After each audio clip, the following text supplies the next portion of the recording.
नमस्कार, मैं हूं आपके साथ अली मतर। बुलेटिन की शुरुआत करेंगे और बात करेंगे आज के दिन की, यानी कि मंगल की। कुल मिलाकर आज है सियासत का महामंगल।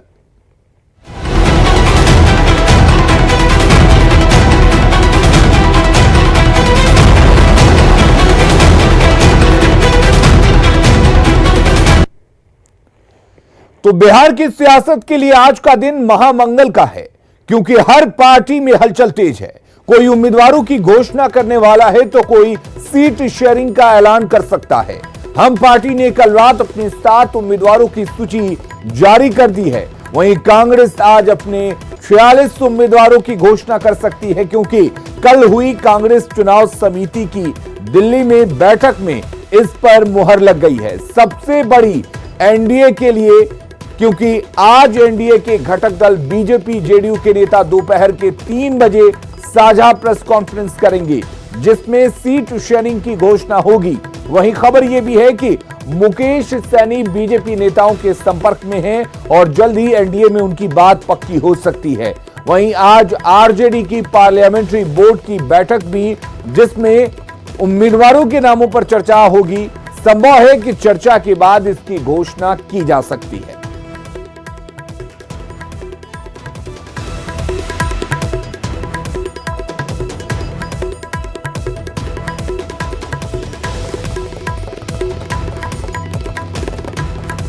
और चलिए सियासत की बड़ी खबर के लिए सीधे आपको लिए चलते हैं न्यूज रूम। बिल्कुल अलीम, तो इस वक्त बड़ी खबर सियासत की है कि बीजेपी की तरफ से इस बात के कंफर्मेशन मिल चुके हैं कि दोपहर 3 बजे का वक्त है जब जेडीयू के साथ बीजेपी की साझा प्रेस कॉन्फ्रेंस होने वाली है। दोपहर 3 बजे का वक्त जब बीजेपी और जेडीयू एक साथ एक मंच पर आपको नजर आएंगे प्रेस कॉन्फ्रेंस करते हुए।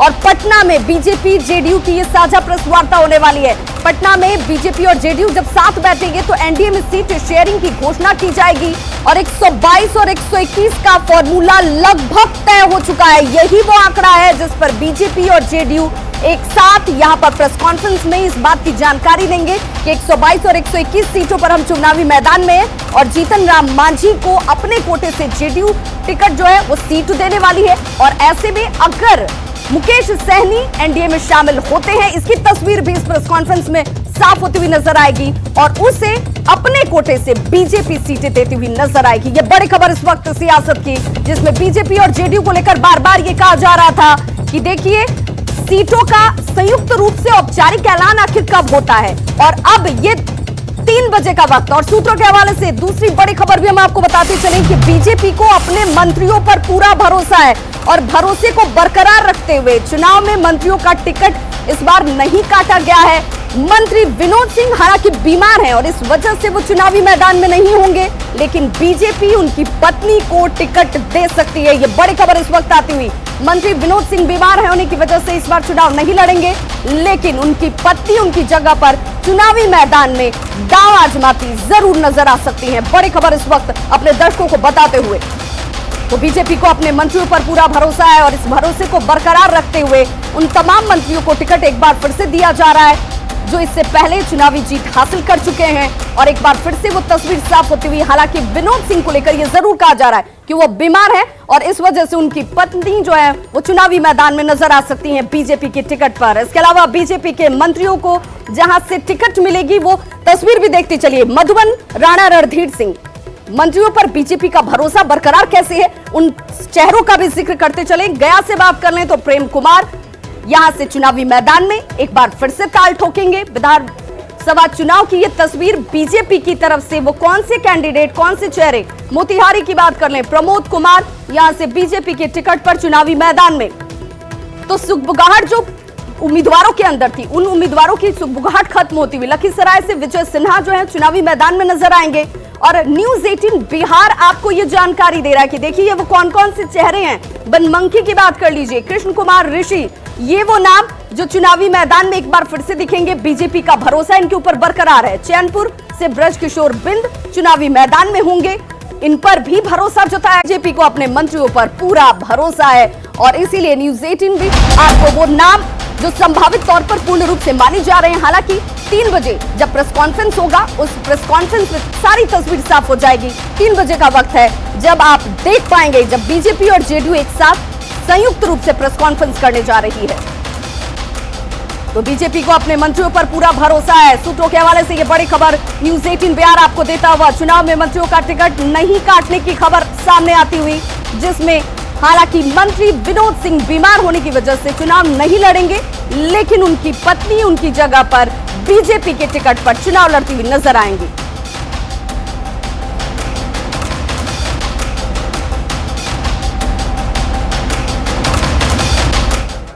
और देखिए हमारे साथ सहयोगी साकेत हमारे साथ सीधे लाइव जुड़ गए हैं। साकेत, चहलकदमी कह लीजिए, हलचल कह लीजिए, उत्सुकता कह लीजिए, इस वक्त चरम पर होगी। राजनीति इस कदर गर्म है कि सभी दावेदार टिकट के हों या फिर अपने बिहाफ में किसी की चाहत रखते हों, लेकिन इस वक्त बीजेपी की तरफ से यह तो जरूर साबित किया गया कि जिस पर पहले भरोसा था अब भी वो भरोसा बरकरार है।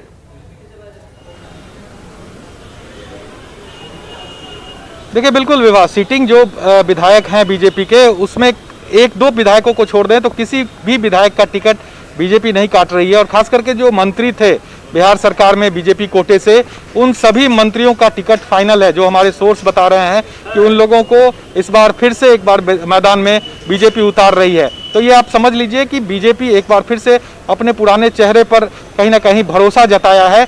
लेकिन जो कैंडिडेट पिछले चुनाव में हारे थे, उन लोगों पर गाज इस बार पार्टी गिरा रही है। कई विधायकों का, जो पूर्व विधायक हैं, वो उन लोगों का, कई लोगों का टिकट कट चुका है, जो हमारे पास सूत्र बता रहे हैं। और कई लोगों का नाम हम लोगों ने चलाया भी है जिसका पार्टी ने टिकट काटा है। तो आप समझ सकते हैं कि पार्टी इस बार कहीं ना कहीं जिताऊ उम्मीदवारों पर भरोसा जताने की कोशिश कर रही है, क्योंकि पार्टी चाह रही है कि 2020 का जो ये बैटल है इसमें वो मजबूती के साथ हम अपने दर्शकों को दिखा रहे हैं कि देखिए वो इंतजार खत्म होता हुआ कि जब ये सवाल उठाए जा रहे थे कि जेडीयू और बीजेपी की तरफ से क्या संयुक्त प्रेस कॉन्फ्रेंस होगी या नहीं होगी, तो 3 बजे का वक्त जब ये दोनों एक साथ एक मंच पर होंगे और प्रेस कॉन्फ्रेंस साझा तौर पर किया जाएगा।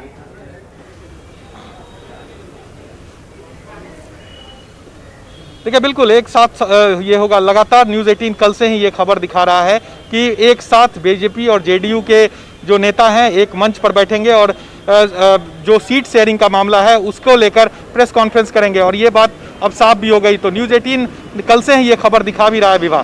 तो ये माना जा रहा था क्योंकि एक मैसेज देने की यहाँ पर कोशिश होगी। जिस तरह से महागठबंधन का पिछले दिनों जो ऐलान हुआ था विवाह, तो आपने देखा था कि किस तरह वहाँ पर विवाद हो गया था, एक साथ सभी दल बैठे थे।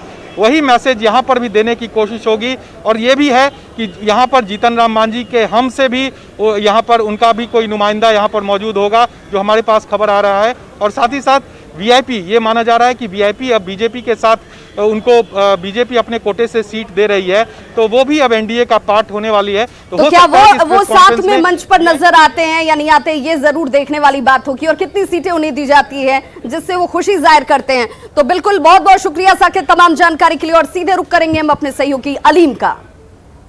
तो बिल्कुल इधर बिहार विधानसभा चुनाव 2020 में कांग्रेस के संभावित उम्मीदवारों की सूची भी न्यूज 18 के पास मौजूद है। आपको बताते हैं कि कौन कौन से उम्मीदवार हैं जिन्हें कांग्रेस इस बार टिकट दे सकती है। बरबीघा से गजानंद शाही कांग्रेस के उम्मीदवार हो सकते हैं। ये संभावित उम्मीदवारों की सूची हम आपको दिखा रहे हैं। हिसुआ से नीतू कुमारी कांग्रेस के सिंबल पर चुनाव लड़ सकती हैं। इसके साथ ही अगर हम अगले नाम की बात करें तो सतीश कुमार सिंह नवादा से कांग्रेस के सिंबल पर चुनाव लड़ सकते हैं। कांग्रेस के संभावित उम्मीदवारों की सूची न्यूज 18 आपको दिखा रहा है। कहलगांव से शुभानंद सिंह चुनाव लड़ सकते हैं।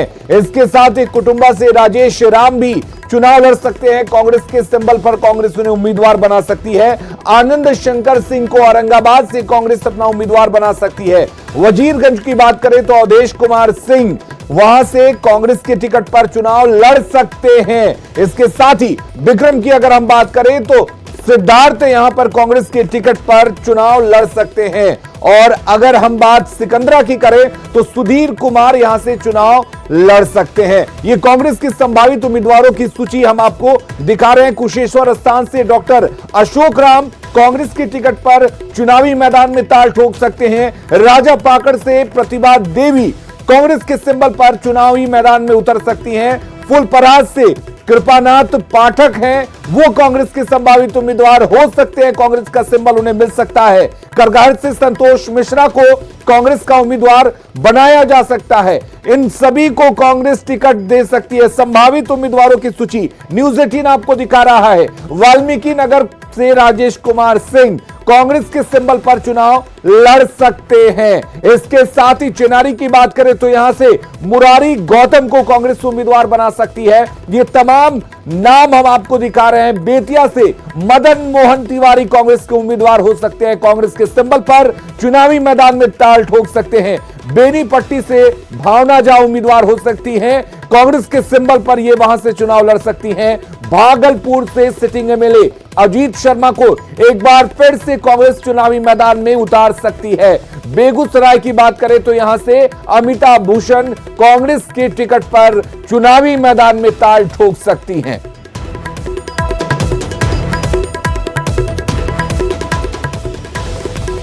और वहीं जीतनराम मांझी की पार्टी हिंदुस्तानी अवाम मोर्चा ने भी 7 उम्मीदवारों की सूची जारी कर दी है। इमामगंज से खुद जीतनराम मांझी चुनावी मैदान में ताल ठोक सकते हैं। अपनी पार्टी की तरफ से 12 चुट्टी से ज्योति देवी को हिंदुस्तानी अवाम मोर्चा ने उम्मीदवार बनाया है। जबकि अगर हम बात करें कुटुंबा की तो श्रवण भूइया यहां से हिंदुस्तानी अवाम मोर्चा के उम्मीदवार हो सकते हैं। हम की टिकट पर चुनावी मैदान में ताल ठोकेंगे।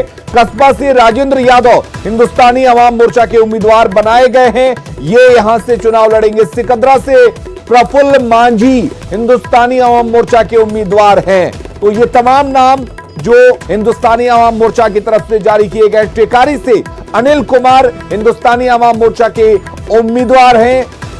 हम की टिकट पर मखदूमपुर से देवेंद्र माझी चुनावी मैदान में ताल ठोकते दिखेंगे।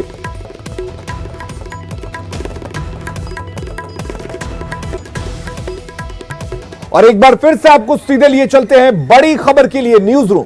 बिल्कुल अलीम, और इस वक्त बड़ी खबर बीजेपी खेमे से ही सामने आती हुई। टिकट बंटवारे से पहले जिसका औपचारिक ऐलान नहीं हुआ है, नाराजगी खुलकर सामने आ रही है। देखिए, बीजेपी के प्रदेश उपाध्यक्ष राजेंद्र सिंह नाराज हो गए हैं। दिनारा सीट जेडीयू को दिए जाने से उनकी नाराजगी खुलकर सामने आ रही है। जेडीयू ने जय कुमार सिंह को यहां से सिंबल दे दिया है। राजेंद्र सिंह के एलजेपी से चुनाव लड़ने की चर्चाएं अब बेहद तेज होती हुई।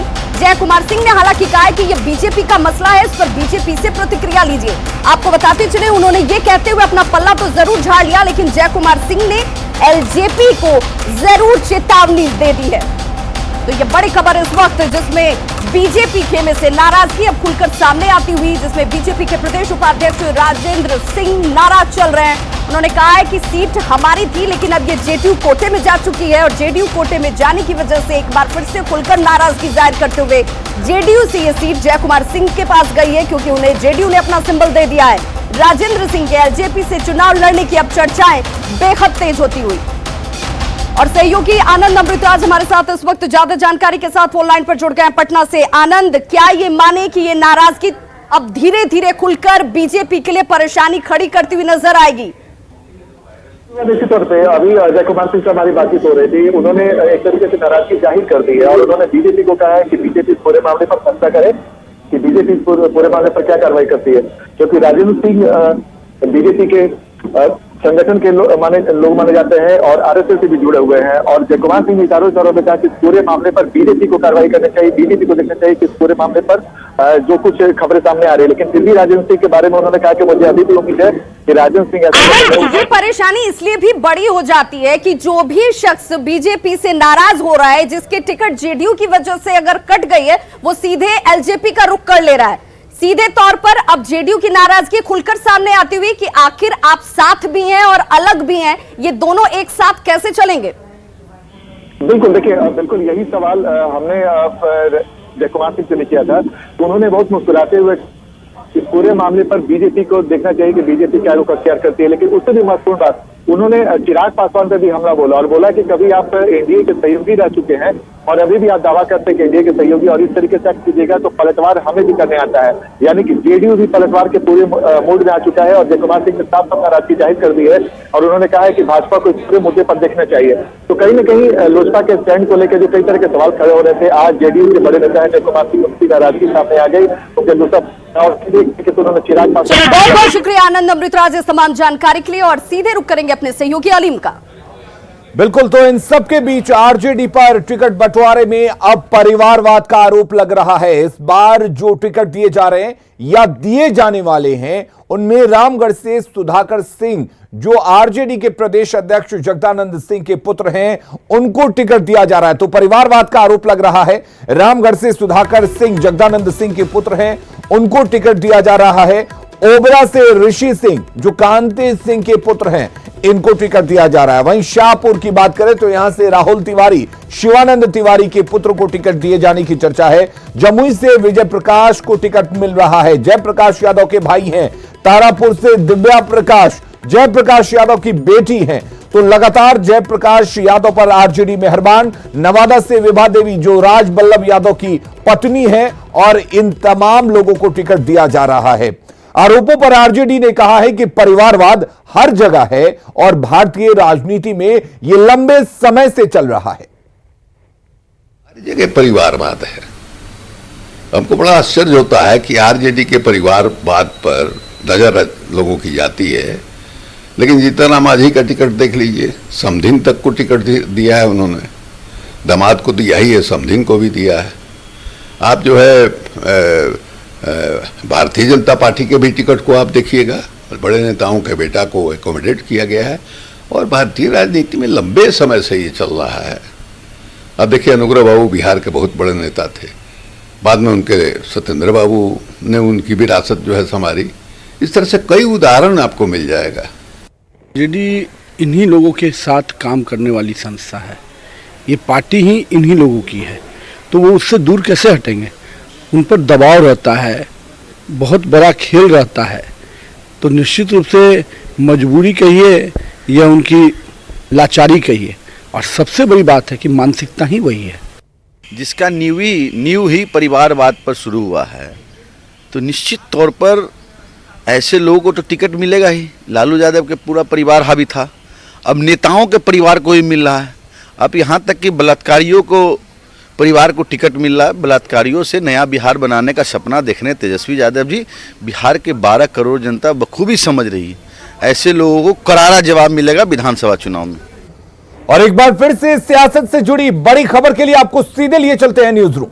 बिल्कुल अलीम, खबर ये कि बिहार चुनाव में एक बड़ी खबर सामने आती हुई। मोकामा के बाहुबली विधायक अनंत सिंह इस बार आरजेडी के सिंबल पर चुनाव लड़ने वाले हैं। अनंत सिंह कल दोपहर 12 बजे नामांकन का पर्चा दाखिल करेंगे। अनंत सिंह वर्तमान में मोकामा से निर्दलीय विधायक हैं और अभी बेऊर जेल में बंद हैं। अनंत सिंह पर कई आपराधिक मामले दर्ज है। आपको यह भी बताते चलें कि तेजस्वी यादव ने अनंत सिंह को बैड एलिमेंट बताते हुए कहा था कि वो कभी भी अनंत सिंह को पार्टी में नहीं लेंगे।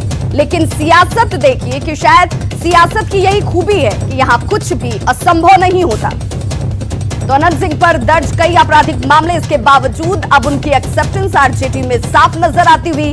कल 12 बजे का वक्त बताया जा रहा है जब एक बार वो नामांकन दाखिल करते हुए आरजेडी के सिंबल से नजर आएंगे। अनंत सिंह इस वक्त हालांकि बेऊर जेल में बंद है, लेकिन वर्तमान में मोकामा से निर्दलीय विधायक अनंत अब आरजेडी का दामन थामते हुए चुनावी मैदान में नजर आएंगे। और चलिए सीधे रुख करते हैं अपने सहयोगी अलीम का। और कुछ और खबरों का रुख कर लेते हैं। सीतामढ़ी के गन्ना किसानों का करीब 120 करोड़ रुपया रीगा चीनी मिल पर बकाया है। मिल बंद होने की कगार पर है। किसानों ने कई बार आंदोलन भी किया, लेकिन रुपये नहीं मिले। किसानों को इस बात की चिंता भी है कि खेतों में जो फसल लगी है उसका क्या होगा। चीनी मिल से जुड़े करीब 50,000 किसान इस बार इसे चुनावी मुद्दा बनाने की तैयारी में है। चीनी मिल किसानों के लिए, किसानों की आमदनी का एक प्रमुख जरिया था, लेकिन विगत 3-4 वर्षों से रीगा चीनी मिल के मालिक ओम प्रकाश धानुका और यहाँ के जो सीएमडी होते हैं, उन्होंने लगभग किसानों का 100 करोड़ से ज्यादा रुपया अभी तक हड़प करके रखा है। 3-4 वर्षों से रीगा चीनी मिल किसानों के बकाए पैसे का भुगतान सिर्फ इस बिंदु पर नहीं कर रही है कि हमारा बिहार सरकार के यहाँ करोड़ों रुपया अनुदान का बकाया है। इस बार अगर भुगतान नहीं हुआ तो एक चुनावी मुद्दा बन जाएगा। हम लोगों को भुगतान चाहिए, और स्थिति ये है कि जो बकाया है वो तो मिल नहीं रहा है। दूसरा केसीसी वाला मैटर है, वो केसीसी के मैटर में लोन मिलना मुश्किल है। तो इस परिस्थिति में हम लोग का एक चुनावी मुद्दा होगा। जब सरकार हम लोगों को मदद नहीं कर रही है तो इस सरकार को हम लोग उखाड़ फेंकने का काम करेंगे। और अगली खबर मुजफ्फरपुर से, जहां 15 महीने की एक बच्ची के साथ एक महिला की जलकर मौत हो गई। महिला के ससुराल वाले जहां इसे खुदकुशी बता रहे हैं, वहीं मृतक के मायके वालों ने दहेज के लिए हत्या का आरोप लगाया है। खबर के मुताबिक माड़ीपुर रामराजी रोड निवासी संजीत कुमार की 22 वर्षीय पत्नी सुगनी की उसकी बच्ची के साथ बंद कमरे में जलकर मौत हो गई। घटनास्थल पर पहुंची पुलिस ने मृतक महिला के मायके वालों के पहुंचने के बाद कार्रवाई शुरू कर दी है। मृतका के भाई ने ससुराल वालों पर दहेज के लिए प्रताड़ित करने का आरोप लगाया है, जबकि ससुराल वालों ने सभी आरोपों से इनकार किया है। उम्र लगभग 22 वर्ष, वो जली हुई पलंग के बगल में थी और उसका छोटा बच्चा जो पलंग पे लेटा हुआ पाया गया। प्रथम दृष्टया क्या मामला लग रहा है हत्या? अब मामला तो बंद था कमरा, तो मामला तो आत्महत्या का ही लग रहा है, लेकिन अब जांच अनुसंधान होगा उससे पता चलेगा। विवाद क्या सामने आया है इस घटना के पीछे? विवाद तो ऐसा कुछ सामने नहीं आ रहा है। पूछताछ में कुछ सामने आई है? परिवार वाले से तो पूछताछ से बताए उनके पति के सुबह हमको टिफिन दी खाना का, उसके बाद हम उसको लेकर के चले गए अपना काम करने। जब वहाँ पहुँचे तो बगल में ही हम काम कर रहे थे, तो वहाँ मुझे सूचना मिला तो हम यहाँ पे पहुँचे। परिवार वाला कहना कि सुबह में बोल रहे थे कि नैहर जाएंगे और नहीं जाने दिया, इसके कारण ये कदम उठा। हाँ, उसके पति बताए कि बोले कि हमको मैके पहुँचा दीजिए। बिहार मुक्त विद्यालय शिक्षण और परीक्षा बोर्ड पटना की तरफ से आयोजित परीक्षा में बड़ा फर्जीवाड़ा सामने आया है। यह खुलासा समस्तीपुर पुलिस की एक छापेमारी के बाद हुआ, जिसमें पुलिस ने एक होटल से उच्च माध्यमिक परीक्षा की कुल 138 आंसर कॉपी, एक लैपटॉप, 5 मोबाइल, परीक्षार्थियों का एडमिट कार्ड और अटेंडेंस शीट के साथ 4 शिक्षा माफियाओं को गिरफ्तार किया। पुलिस के मुताबिक इस गिरोह के लोग कहीं दूसरी जगह आंसर कॉपी पर सवालों के जवाब देकर परीक्षा केंद्र में जमा कराया करते थे। उन्होंने बताया कि शहर के मॉडल इंटर विद्यालय सहित 3 केंद्रों पर परीक्षा चल रही है। खुलासे के बाद शिक्षा विभाग भी मामले की जांच करा रहा है।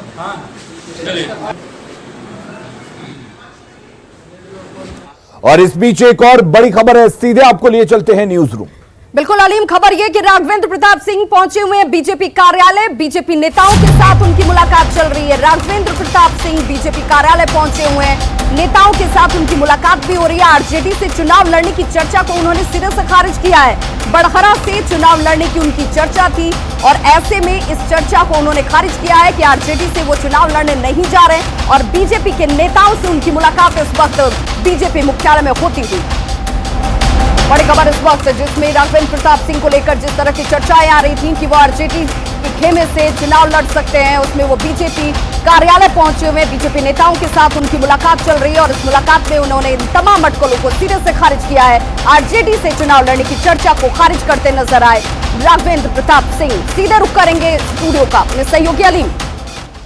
और अगली खबर का रुख कर लेते हैं। बगहा में गंडक नदी के जल स्तर में कमी के बाद कटाव का खतरा तेज हो गया है। गांधीनगर वार्ड नंबर 16 में गंडक नदी ने कटाव शुरू कर दिया है। बाढ़ के बाद कटाव की वजह से ग्रामीणों में दहशत है और लोग बचाव की गुहार लगा रहे हैं। दबाव और कटाव से निजात दिलाने को लेकर लोगों ने प्रशासन और जल संसाधन विभाग से जल्द उचित कदम उठाने की मांग की है। खबरें लगातार जारी हैं, आप बने रहिए न्यूज़ 18 बिहार झारखंड के साथ।